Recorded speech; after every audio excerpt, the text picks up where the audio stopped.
Hello, and welcome to the MMA Mic Drop Podcast. My name is Jade Bunky, and MMA Milo is MIA. I don't know where he is, but I'm sure he'll be back for our next episode. In this particular episode, we're going to break down UFC 311. It is an absolutely stacked card. It goes down in Los Angeles, California, against a quite tragic and devastating backdrop. The wildfires have wreaked havoc on the entire region. I live about an hour and a half south of there. So does Milo as well. And we know people who have had some close calls with their homes near some of those areas. And it is truly tragic. And our thoughts, our prayers definitely go out to everybody impacted. And that raises a question. Will UFC 311 actually go on in Los Angeles? And I think it will. I think it will. Let's break down this fight card. This fight card, as I mentioned, is stacked. You get two title fights. You have divisional relevance up and down the card. You have a couple hot prospects. You have some undefeated fighters. This card is incredible. I give it an A. I can't wait to watch it. So let's start breaking down the fights. First up, Islam Makhachev versus Arman Tsarukyan. Islam Makhachev, he is 26-1. Arman Tsarukyan, and let me just glance over here. Yes, he is 22-3, and this is a rematch. Tsarukyan's first fight in the UFC was against Islam Makhachev. Now, according to the UFC, Islam, or the people who do the pound-for-pound rankings, Islam Makhachev is the number one pound-for-pound fighter in the UFC. I think it actually should be Ilya Topuria, but he is not far off. I mean, Islam is right there. I mean, he hasn't lost since he's been in the UFC. He's been absolutely dominant. He is the champ. And the thing that's interesting about this, I think Arman Tsarukyan is the only person who was able to get a takedown against Islam Makhachev in his entire UFC career. And when they fought, it was a debut fight for Tsarukyan in the UFC. He was quite young and he's improved quite a bit. And right now he is legitimately the number one ranked contender. We saw that he beat Charles Oliveira, former champ, in his last fight. And now he is ready for this title shot. I'm intrigued. The line is a little wide. And let me just glance up here, just make sure I get that correctly. I think it's like a minus 300. Oh, it's a minus 380. I think that's a little wide. So Islam is a minus 380. And when we look, if we break down each fighter's skill set, we all know Islam Makhachev. He is an elite level grappler. He has that Dagestani top heavy pressure. He is very methodical in his approach, but he is also quite quick as well. He has, in terms of how quickly he advances position as well. He has improved stand-up. Now, a lot of people will think or will say his stand-up is actually pretty good. I don't think his stand-up's that good. I think it's effective, and I think it's effective because people fear the takedown so much. But he is an elite-level grappler, and he is really big for this weight class as well. So he has been absolutely dominant. And it's interesting, a lot of people have said accurately that Arman Tsarukyan has improved a lot since his first fight. But I think what people forget is so has Islam Makhachev. And so this will be interesting. And when we look at Arman Tsarukyan, his only two losses in the UFC, again, debut fight against Islam Makhachev, fared well, better than just about everybody else who fought Makhachev. And now he gets his rematch. I think he's a good wrestler. He has some power in his hands. I think he's probably a better striker. I think he is dangerous.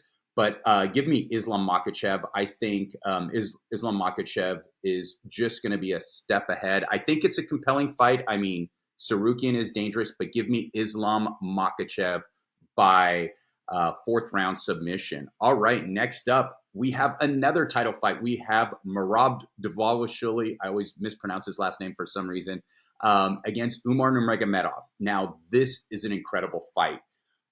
The challenger, Umar Nurmagomedov, he is 18-0, and he has looked good.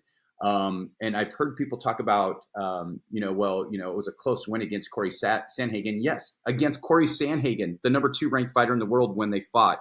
And he looked like he was one step ahead of him, and he is good everywhere. He's a good wrestler. He is an incredible striker, and he is so complete. And I think that might give him an advantage over Merab. So when we look at Merab, he beat Sean O'Malley. He is on quite the winning streak.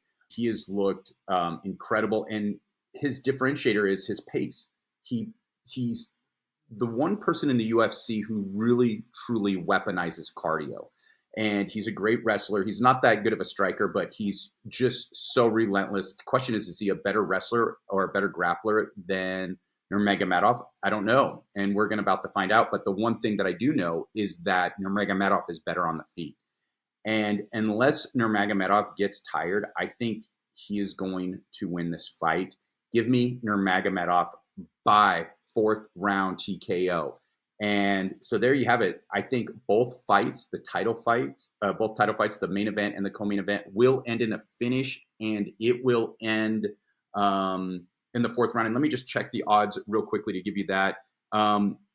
Okay, so yeah, Nurmagomedov, a minus 325 favorite. So think about that. The challenger is a minus 325 favorite against a champ who has had an incredible UFC run thus far. All right, let's move on. Next up, we have Jiri Prochazka versus Jamahal Hill. We have number 2 versus number 3 in the light heavyweight division, and this is an incredible fight. I'm so excited for this fight. I'm probably more amped to watch this fight than any other fight. Jiri Prochazka, incredible power, kind of unique, kind of funky style. Maybe not the most refined technique. He does get hit a lot, but he's an absolute warrior. He comes forward. He has a full array of weapons on his feet. He is incredibly dangerous, and he is okay. So it's right now. It's about a pick 'em. That may change a little bit. It's on any given day, he can knock out anybody. He hits that hard. And then we look at Jamahal Hill. His 2 losses come against Paul Craig, who got him in that submission right out the gate. Paul Craig does do that to people. And then a loss against Alex Pereira, the unstoppable light heavyweight champion of the world. A little bit of controversy there. But besides those 2 fights, Jamahal Hill has looked incredible. And I think Jamahal Hill's going to get it done. He's a striker. He's got some good high kicks. I think they're both going to throw down. And I think because Yuri's so hittable, I think Jamal's going to light him up. Now, with that said, anything can happen. Jiri Prochazka can knock out Jamahal Hill just as easily as Jamahal Hill can knock out Jiri Prochazka. Nonetheless, this fight is not going the distance. Give me Jamahal Hill by second round TKO. All right, 4th from the top, and this is another really good fight. Number 9 versus number 10, Beneil Dariush versus Renato Moicano. Moicano is a minus 225 favorite, and that surprises me. Dariush has been right on the periphery of a title shot. He lost to Charles Oliveira, then he lost to Arman Tsarukyan. So who are, when you think about to whom he's lost, Charles Oliveira, former champ, Tsarukyan, fighting for the title fight in his next fight. Moicano is tough. He's savvy. He's an exceptional grappler, but I think Beneil Dariush is a better grappler. I believe they're both about 35 years old, so they're about the same age. And I think this is going to be a fascinating, technical, high-level match. Give me Dariush by decision. All right, opening the card is Kevin Holland versus De Ridder. De Ridder, I might be mispronouncing his name, so I apologize if I am. We saw him against Gerald Meerschaert, and it took him a while to finish Meerschaert. And I think that's a little concerning given that Meerschaert's so old and has dropped off quite a bit. He's a former 2-division champion in a previous promotion. That was his UFC debut. I think Kevin Holland's a really big step up in competition from Meerschaert. And I think Kevin Holland's a little underrated. When you talk about his grappling defense, or his takedown defense, people still point to his middleweight problems with Marvin Vettori and Derek Brunson. But think about who those guys were at that time in that division and at that size. And then, he got handled by Chimaev, and so has every other person who has fought him, including, the former middleweight champ, Robert Whittaker. So I think Holland's a lot better than his record indicates, and I think he's going to get it done. I think he's going to light it up because I think he will be able to get to his feet. Even though De Ridder has, is a really good grappler, I don't think it's going to stay on. I don't think it's going to stay on the ground. I think Kevin Holland's going to piece him up. and give me Kevin Holland by third round TKO. Now, with that said, there is one fight on the prelims that should be on the main card that actually should bump this fight down, and I'll get to that in a moment. We do have a canceled fight, Johnny Walker versus Bogdan Guskovic. That would have been number 10 versus number 13. Somebody would have been knocked out in that fight, so that's unfortunate. That has been postponed. But the good news is this card is so stacked, it doesn't even matter, because that means the featured prelim would be Payton Talbott versus Honey Barcelos. Now, I think Payton Talbott is the real deal. He's 9-0. He has looked spectacular. He used to get off to a slow start. I think he's fixed that. Honey Barcelos, he's 18-5. He used to be a really high-level fighter. He's just gotten older. He's a lot slower. I just can't remember if I just mentioned it, but Payton Talbott's a minus 1100, which is just insane. And that's true. This is one of the picks of the night. Now, obviously, there's no surprise there. I think it's a pick of the night for everybody, but I do have three sure things in a sport that in which there are no sure things. This is one of them. The odds indicated, but I'll get to a couple other fights later that I think are really the closest thing to a sure thing you'll get in this sport for for having reasonably close odds. But Payton Talbott, exceptional athlete, incredibly talented, has power, athleticism. And I think he's going to put it on Honey Barcelos. Give me Payton Talbott by first round TKO and watch the hype train build exponentially from this point going forward. Now, this is the next up. This is the fight that I think should be on the main event. I know why it's not, because stylistically for a lot of fans, it's probably going to be pretty boring. It's a grapple heavy fight. Number 5, Jailton Almeida versus number 7, Serghei Spivac. This is an exceptional matchup. This is exactly what the matchmakers could do. It's number 6 versus 7. You have both guys are grapplers. I mean, if we look at Jailton Almeida, he was a light heavyweight, and he started, he was a small heavyweight, and he continues to put on muscle. But he's so quick. He's so athletic. He's probably the fastest guy in the heavyweight division. And he's very methodical. And unlike when I mentioned Islam earlier, his transitions are not very quick. He takes his time. He's very slow. He's all about control. He's all about, position over submission, and then works his way to the submission. And, outside of, he tried to hang on to Curtis Blades too long and got caught. I think if they fight 9 times out of 10, I think Jailton Almeida beats Curtis Blades. So that was a little step back, but he is the real deal. And I think he is probably the 3rd best heavyweight in the world right now. Tom Aspinall, even though he's the interim champ, is the best heavyweight in the world. John Jones, possibly the 2nd best, even though he's the champ. And then I think it's Jailton Almeida, and he fights Serghei Spivac. Now, Spivac is big. He's going to be bigger, but he's going to be a lot slower. And he's a good grappler, and I think Jailton Almeida's grappling skills are a little bit better. I think, I don't see the odds on here. I'm sorry, I forgot what they were, but I think Almeida was like a minus 200, 250 or something like that. And to me, that's a steal, because this is my other pick of the night, or one of two. Now you have two out of my 3 picks of the night. Jailton Almeida is absolutely going to win this fight. The question is it going to be in the 1st or 2nd round? It might be in the 2nd round. I think even if Spivac takes him down, I think Jailton Almeida is so quick and athletic, he wouldn't even be able to hold him there. So maybe there might be a little bit of back and forth early, but Jailton Almeida will win this fight. Give me Almeida by 2nd round submission. All right, a few more fights to go. And this is my other pick of the night.